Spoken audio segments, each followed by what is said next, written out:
The Revenge, bagian 16, Reak 21 plus, penulis Neng. Hening. Tidak ada yang membuka kata kala Kiara dan Andra berada di dalam mobil menuju perjalanan pulang. Andra tetap fokus pada kemudi, sementara Kiara, gadis itu masih bergetar hebat. Tubuhnya mengeluarkan keringat dingin. Tangannya saling meremas satu sama lain. Kiara mengalami syok atas apa yang sudah terjadi pada dirinya. Kia, suara Andra memecah keheningan. Pria itu melirik tubuh Kiara yang masih saja terlihat bergetar. Membayangkan tubuhnya tertimpa pot besar dan pohon botol tadi membuat Kiara berulang kali bergidik ngeri.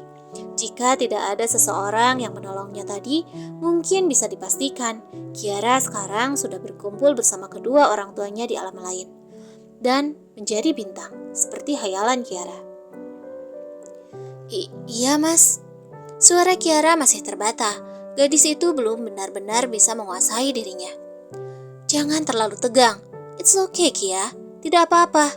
Andra menggeleng lembut, mencoba menenangkan Kiara. Menurut Mas Andra, apa kecelakaan tadi disengaja? Tanya Kiara balas menatap Andra. Sementara Andra segera menatap lurus ke depan, kala matanya bersitatap dengan mata bening Kiara. Aku belum tahu, tapi kurasa mungkin iya. Jawab Andra mencoba menebak-nebak. Kira-kira siapa orang yang ingin membuatku celaka, Mas? Kiara menajamkan matanya pada wajah Andra yang kini terlihat datar. Aku belum tahu, dan aku masih mencari tahu. Tunggu laporan dari anak buahku beberapa saat lagi. Tenanglah, Kia. Andra meraih tangan Kiara yang masih terasa bergetar dan berkeringat dingin. Akhirnya Kiara kembali terdiam. Pikirannya melanglang buana. Ada banyak pertanyaan dalam benaknya, tapi entah siapa yang bisa menjawab pertanyaannya. Kiara memejamkan matanya perlahan, menikmati hangatnya genggaman tangan Andra, membuat pikirannya sedikit tenang. Tenang, Kia, ada aku yang akan selalu melindungimu. Terdengar suara Andra serupa gumaman, membuat Kiara tersenyum tipis. Lalu sesaat kemudian, gadis itu menikmati pejaman matanya, hingga tanpa terasa, Kiara tertidur dengan sendirinya.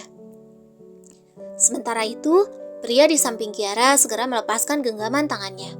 Setelah melihat Kiara terlelap, tak ingin mengotori tangannya lebih jauh, pria itu menyambar tisu yang berada di hadapannya. Lalu mengelap tangannya seolah merasa jijik. Melirik perempuan di sampingnya dengan ekor matanya, lalu dia tersenyum menyeringai. Kia, kita sudah tiba. Terasa guncangan lembut di tangan Kiara. Gadis itu terusik, lalu mengerjapkan matanya berulang kali. Seketika tubuhnya tersentak setelah dia menyadari bahwasannya dia telah tiba di tempat yang dia kenali, yakni di depan kediaman Shailendra. Mas, Kiara menahan ucapannya kalau tubuh Andra tiba-tiba saja semakin mendekat. Kiara membulatkan matanya sempurna. Isi kepalanya sudah berkelana pada adegan romantis yang sering dilakukan pasangan lain di luar sana. Ceklek. Sudah terbuka. Ayo keluar dari mobil. Andra tersenyum tipis setelah berhasil membuka sabuk pengaman Kiara. Sementara Kiara kembali menghembuskan napasnya perlahan. Gadis itu teramat gugup, kalau pikirannya ternyata jauh dari kenyataan. Makasih, Mas. Kiara tertunduk malu, lalu turun dari mobil. Kiara, apa kau baik-baik saja? Nyonya Shailendra sudah berada di hadapan mereka. Kala Kiara dan Andra beriringan memasuki kediaman megah tersebut. Baik, Nyonya. Kiara menundukkan kepalanya. Sudah bukan hal asing lagi jika tiba-tiba saja Nyonya Shailendra mengetahui apa saja yang terjadi pada anggota keluarganya. Bahkan saat mereka sedang berjauhan sekalipun. Masuk kamar. Titahnya mutlak, mengibaskan kipas yang berada di tangannya seperti biasa. Dengan menunduk, Kiara berjalan menuju kamarnya yang sudah tidak jauh lagi dari tempatnya berdiri, meninggalkan Andra yang sedari tadi hanya berdiri di sampingnya. Andra tersenyum menyeringai menatap perempuan paruh baya yang kini sedang menghadang jalannya, menatap tajam dengan tatapan tak terbaca.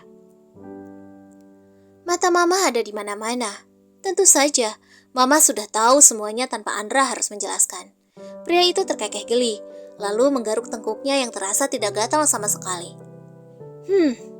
Nyonya Shailendra hanya bergumam, lalu menghentakkan kakinya, berjalan menuju ruang kerjanya dengan wajah kesal yang tertahan. Andra berjalan dengan langkah ringan, sembari bersiul, pria itu bak manusia yang telah dianugerahi kebahagiaan. Ara, terdengar panggilan lembut dari balik pintu. Sementara itu Kiara yang tengah membaca sebuah buku tebal dengan judul Manajemen Bisnis segera beranjak untuk membuka pintu. Mas Bima? Kiara tersenyum lembut pada pria di hadapannya. Kamu baik-baik saja? Tanyanya terlihat cemas, meneliti tubuh Kiara dari atas hingga bawah dengan seksama. Aku baik-baik saja, Mas. Kiara tersenyum melihat kekhawatiran Bima. Dari dulu, mungkin hanya Bima yang bisa perhatian pada Kiara dengan tanpa syarat. Susu hangat untukmu, agar kamu tidak terlalu syok, ucapnya sambil berjalan melenggang, meletakkan segelas susu hangat di atas nakas di samping ranjang Kiara. Sementara Kiara mengekori Bima berjalan di belakangnya. Terima kasih, Mas. Kiara duduk di tepi ranjang, lalu meraih gelas tersebut meneguknya dengan semangat hingga ketandas. Membuat Bima merasa senang karena perhatian kecilnya tidak disia-siakan Kiara. Sama-sama, Ara. Di rumah besar ini hanya Bima yang selalu memanggilnya dengan nama yang berbeda. Ara, itu panggilan sayang Bima untuk Kiara. Bagaimara kronologinya? Bima duduk di kursi rias yang kini sudah digesernya menjadi lebih dekat dengan tubuh Kiara. Seluruh penghuni rumah ini begitu aneh. Kiara bergumam, lalu menjentikan jari telunjuknya, mengetuk-ketukannya pada keningnya. Aneh? Bima mengerutkan keningnya. Kalian selalu tahu apa yang terjadi pada salah satu anggota penghuni rumah ini. Meski posisinya berjauhan, meski mata kalian tidak melihat secara langsung, meski korban tidak bercerita. Kiara menatap Bima lekat, seolah meminta penjelasan atas apa yang selama ini mengganjal di hatinya. Kami tidak butuh mata untuk melihat apa yang terjadi, karena uang kami bisa mewakilinya. Bima tergelak, membuat Kiara memutar bola matanya malas. Ya, tentu saja. Kiara mendesah lesu. Tentu saja, bagi keluarga ini, hal seperti demikian adalah hal yang begitu mudah. Hanya dengan menjentikan jari, maka semua hal akan berjalan sesuai dengan kehendak mereka. Jadi, bagaimana? Ayo ceritakan padaku. Bima kembali pada topik utama. Kenapa aku harus menceritakan semuanya, sementara Mas Bima sudah tahu segalanya? Kiara cemberut. Oh, tidak. Aku hanya ingin mendengar langsung dari mulutmu. Bima mengelak. Apa itu artinya Mas Bima tidak mempercayai uang Mas Bima? Kiara bertanya dengan senyum jahil di wajahnya. Tentu saja, di muka bumi ini tidak ada orang yang bisa 100% dipercaya. Ingat, 40-60. Bima mengacungkan 4 lalu 6 jarinya di hadapan wajah Kiara, membuat Kiara mengerutkan keningnya. Maksudnya? Tanya Kiara bingung. 40% percaya dan 60% tidak percaya. Percayalah, sebaik apapun orang terhadap kita, pasti akan ada indikasi untuk berkhianat. Bima bicara dengan wajah serius. Hah?